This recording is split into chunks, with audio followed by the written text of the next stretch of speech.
지구별에 도착하셨습니다. 우주와 자연 그리고 삶에 대하여. 표지가 밤하늘, 멀리 이제 반짝이는 별하고 달을 나타낸 것 같아요. 작가는 박태성님.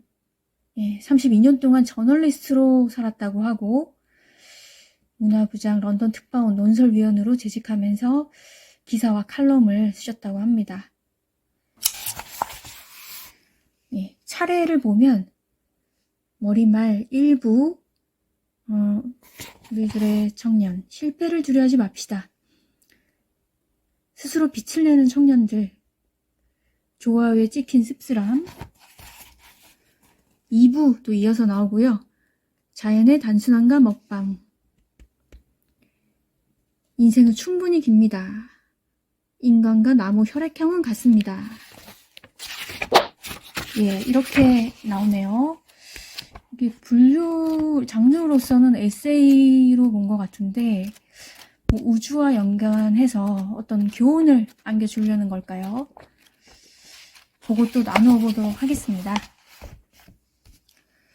우리가 지구별에 도착한 이유, 어둠의 경계에서 다시 시작하는 꿈. 지구별에 도착하셨습니다. 구성은 먼저 1부 우리들의 청년, 실패를 두려워하지 맙시다 에서 우리는 왜 예술을 할까요? 까지 2부 자연과 생의 속삭임, 자연의 단순함과 먹방에서 낙재생, 그리고 부록으로 어떤 수소 여행기까지 나옵니다. 지구별이라는 말이 새롭기도 하면서 친근한 기분이 듭니다. 다른 별에서 보면 지구도 멀리 보이는 작은 반짝이는 별일 겁니다. 생각해보면 기적 같기도 합니다. 수많은 생명체 중에서 특히 인간이 진화해 오면서 만든 것들을 보면 신기하기만 합니다. 우리는 일상을 살고 있을 뿐이라 잘 못 느끼지만 지구에서 일어나는 일들은 무척 다양하고 흥미롭습니다. 우주에서 소수의 생명체 하나하나는 정말 작은 점 같은 존재가 될 수 있지만 나름 산전수전에 다사다난한 생을 살아갑니다. 인간만이 죄를 짓는 것일까요?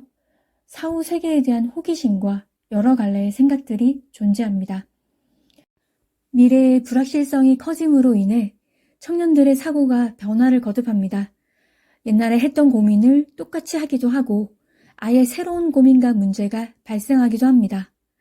결혼이 대표적인 예인데 필수가 아니라 선택적인 측면이 되고 있습니다. 거주지부터 찾아야 하는데 여기서 벽에 한번 부딪히고 가족들의 생계는 또 어떻게 이어가야 할지 막막해서 결혼을 생각하기 쉽지 않습니다.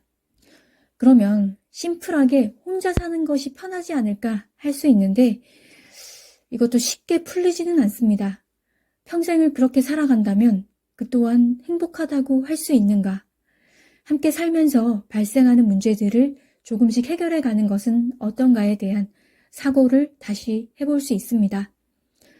사람마다의 가치관과 의견은 현격한 차이가 있기 때문에 무엇이 옳다고 정해진 답이 있는 문제처럼 말하기는 어렵습니다.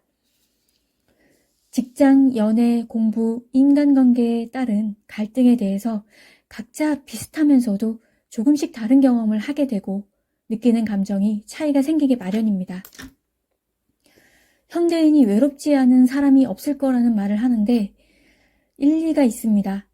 개인주의가 짙어지는 경향이 있지만 산업이 발달될수록 고립감은 점점 더 커지고 내가 설 자리에 대한 의문을 던지게 됩니다.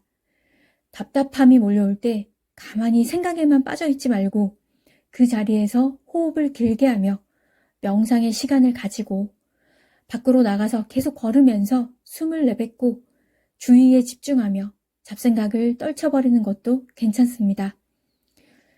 인간의 육체를 구성하고 있는 원자들은 때를 다하게 되면 다시 자유로운 상태로 돌아가게 됩니다. 인생을 길게 볼 수도 짧게 볼 수도 있지만 결국 순리대로 되는 과정이라 힘겨운 쪽으로만 가려고 할 필요는 없다고 봅니다. 저자는 우리 몸의 원자들에게 자연과 함께하는 시간을 주라고 합니다. 그렇게 나타나는 유쾌한 기운이 상상력과 생성력을 안겨다 줄 것이라고 하는데 재미없는 일이라고 생각할 수 있습니다. 하지만 자연이 없는 세상은 생명이 다한 것이 아닐까를 떠올려 보면 찾아서 그 생기를 받는 것이 필요합니다.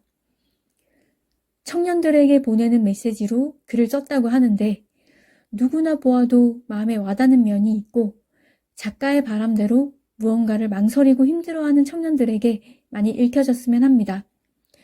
저자의 경험담을 좀 더 알고 싶은 아쉬움은 있습니다.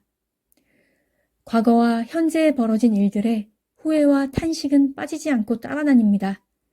절망적인 일이 많다고 낙담하지는 말아요.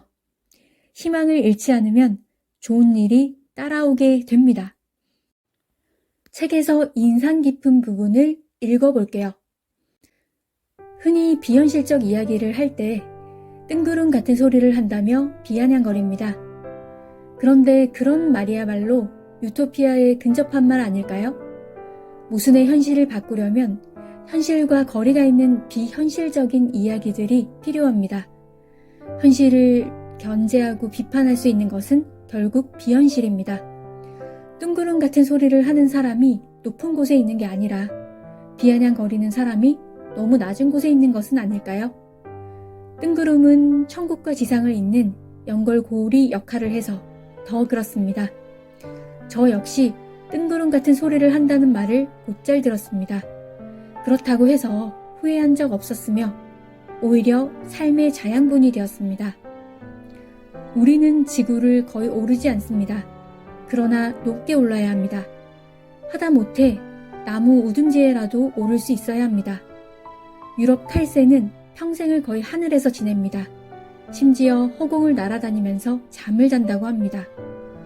그야말로 천상 가까이를 배회하는 새입니다. 그런데 인간은 느티나무 한 그루도 제대로 볼 수 없습니다. 느티나무를 볼 수 없는 것은 우리 정신과 눈이 거기로 향하지 않아서입니다. 고개를 들어 나무, 뜬구름, 하늘, 별을 하루에 한 번쯤이라도 보면 어떨까요? 여러분들의 시야가 한층 더 넓어질 것입니다. 차원이 낮은 곳에서 머물면 연못 속 잉어들이 땅의 인간들을 이해 못하는 것과 비슷한 처지에 놓입니다. 이제는 3차원이 아닌 12차원 공간까지 이야기하고 있습니다. 우리가 도저히 알 수 없는 차원이 우주에는 분명히 존재합니다. 우주 현상은 이상한 것들의 천지입니다. 그런데 최소한 우리 인간에게 이상할 뿐입니다. 또 이상한 게 잘못된 것도 아닙니다. 뜬구름 같은 생각을 하지 않는다면 인간은 우주의 이상한 신비를 짐작하기도 어려울 것입니다. 뜬구름 같은 소리는 뇌의 뉴런들을 새로 조직하는 것입니다. 뇌 속에는 뉴런들이 약 1,700억 개가량 있다고 합니다. 뜬구름 위에서 무언가를 상상하는 것은 그동안 사용하지 않았던 뉴런들을 끄집어내 새롭게 조직하는 것입니다. 뇌 속 뉴런을 구성하는 원자들은 빅뱅 이후 많은 배열을 경험한 베테랑들입니다. 그들을 그냥 놀게 둘 수는 없지 않을까요? 너무 협소한 영역에 계속 있으면 그들도 관행에 젖어듭니다. 구름 가까이에서 자극하면 그들은 지난날 지냈던 하늘 높은 곳의 기억들을 술술 풀어낼 것입니다. 유명한 예술가들은 뜬구름 주위에서 베테랑들을 툭툭 자극하면서 주옥 같은 예술 언어를 수확합니다. 그들은 잘 사용하지 않는 뇌의 뉴런들을 자극시키는데 탁월한 소질을 가지고 있습니다. 위대한 조각가 미켈란젤로가 조각은 전혀 어려울 게 없다. 원래 대리석 덩어리 속에 들어있었던 것이니까. 단지 그 위에 덮인 불필요한 대리석을 깎아냈을 뿐이다. 라고 한 말에서 힌트를 얻을 수 있습니다. 가끔 책을 읽으면서 이 부분은 내가 전에 생각했던 것과 똑같네 하며 독백하듯이 읊조린 경험이 있을 겁니다. 단지 우리는 위대한 예술가들이 했던 생각들을 현실에 맞지 않는다며 놓쳤을 뿐입니다.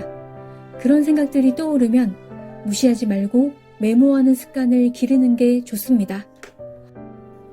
네, 여기까지입니다.